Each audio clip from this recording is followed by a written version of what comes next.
So now I'm going to go into the menu section, which, as you can see, I got these two microphones. I got an AT4040 and a Rode Pod mic right here. Uh, and then, of course, the Sennheiser shotgun, the MKH, not the MKH, the MXL 991 in my crotch, and the Sennheiser Lav right there.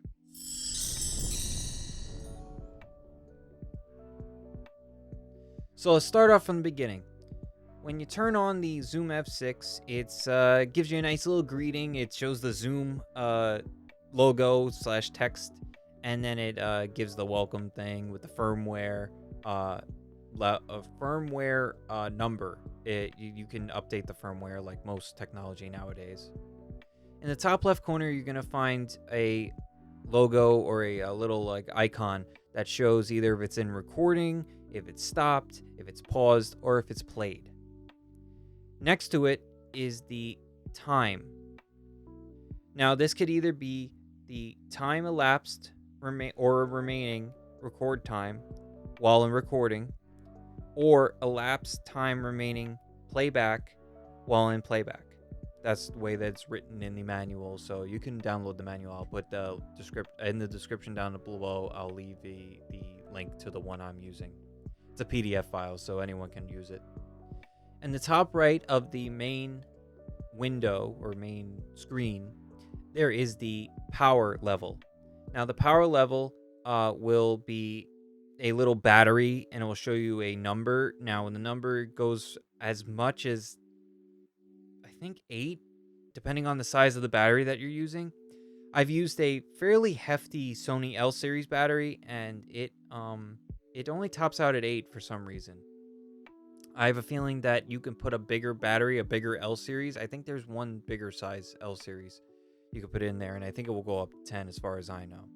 And then underneath that, there is the name of the battery source.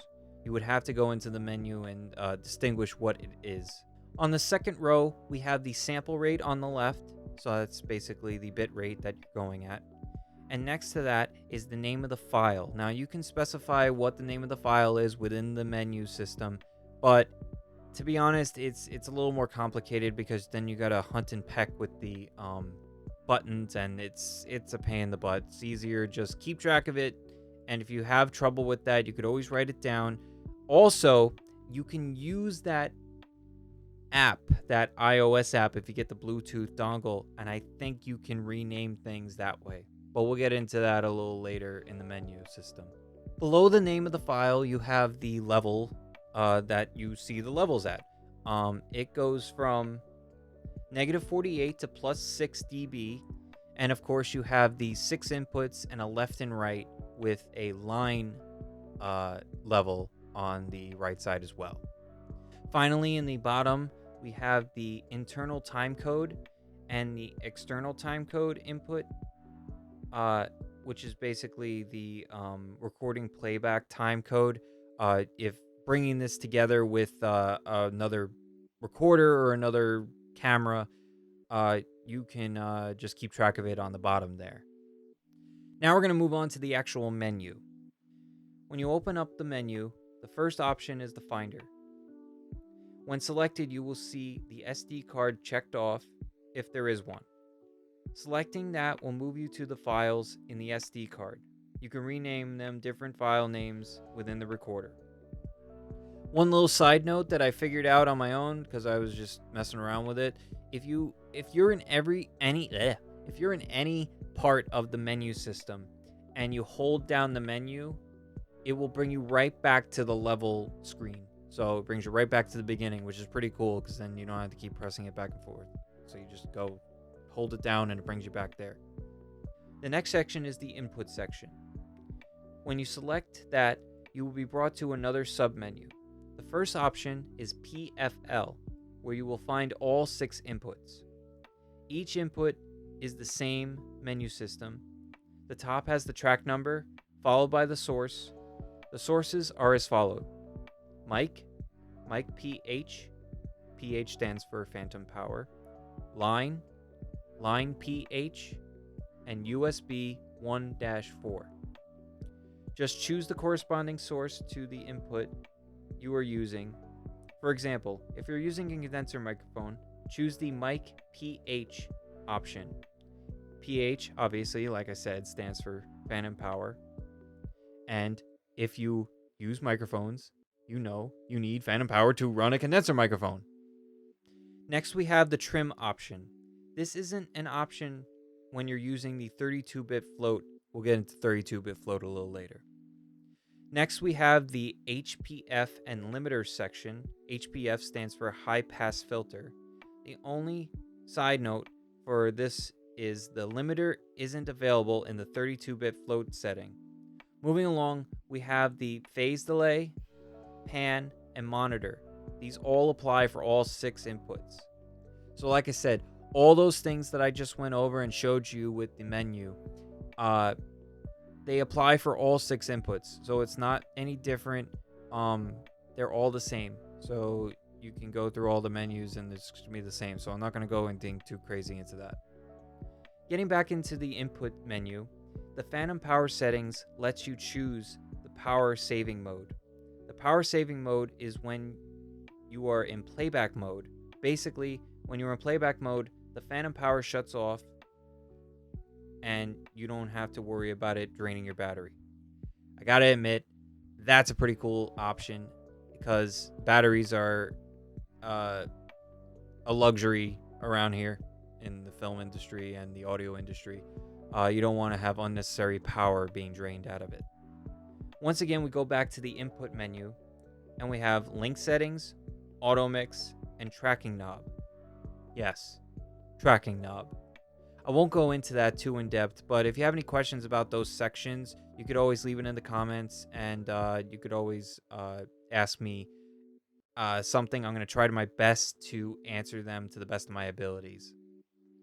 You could also go into the PDF file that I'll link down below. Moving along a little faster, there are some sections that are more complex, such as the output and the timecode sections. Like I said, there are some menus in this recorder that are very complex and they're really in-depth. So you can ask me a question, I'll try my best to answer it as best as possible. But if you really want to learn something like that, you really need to look into the menus yourself and actually like fiddle with it, because it's trial and error, really. It's the best way to learn. The output menu has your output routing options. Then we head to the recording menu. First, we have the mode, which basically is the bit rate in which you want to record. Personally, I prefer the dual 24 plus 32-bit option. There is also linear 16-bit, linear 24-bit, float 32, dual 16 plus 32-bit, and MP3. Then we have the sample rate section, which I prefer 48 kilohertz, but that's up to you what you want to use. Some other options are 44.1, 88.2, 96, 47.952, 47.952 with an F, 48.048, and 48.048 with an F. Not really sure what that F stands for, but they're all in kilohertz, so mess around with it. Like I said, trial and error, boys and girls. It's really the best way to learn. The file formats are either poly or mono stereo. I use mono stereo mostly because it's just simpler. Poly is a little more complex, and I'm going to keep telling you. Trial and error. Give it a try. Give it a shot. The metadata and the LR track menus are more complex. But like I keep saying, if you have any questions about them, you could always ask them down below or look in the PDF file I have down below. Finally, we have the option to have pre-record of 6 seconds. I highly recommend doing this. This basically is a option to record 6 seconds prior to pressing the record button. Let's just say you're working with somebody who's like hot on the trigger, and they're a director that just like is like, all right, we're going. and you weren't exactly ready until like a couple of seconds. 6 seconds in this industry is a lot of time. And if you're 2-3 seconds late, you press that, it started early. It's like it's constantly buffering that early part of the recording. So it's a really cool option, and I highly recommend leaving that on. Finally, we have the system section. Within this section, you have the SD card menu. Here, you have backup settings, info on the card, performance test, and the option to format the card. Next, we have the USB section.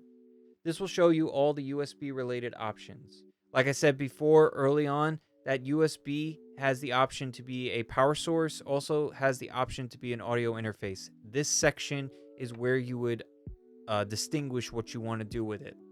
Bluetooth has all the wireless settings. The settings section has all the specifications you can adjust on your own. Then we have the firmware section where it's pretty self-explanatory, just shows you the firmware number. And then we have the language section, which if you speak another language or if you want it in another language, you could choose it. Hey everybody, thank you for watching that part of my Zoom F6 review. This menu is very involved, and there's a lot of things going on with it, but if you take your time and you just little bite-sized pieces, you'll be able to analyze it and be able to use it fluently pretty quickly.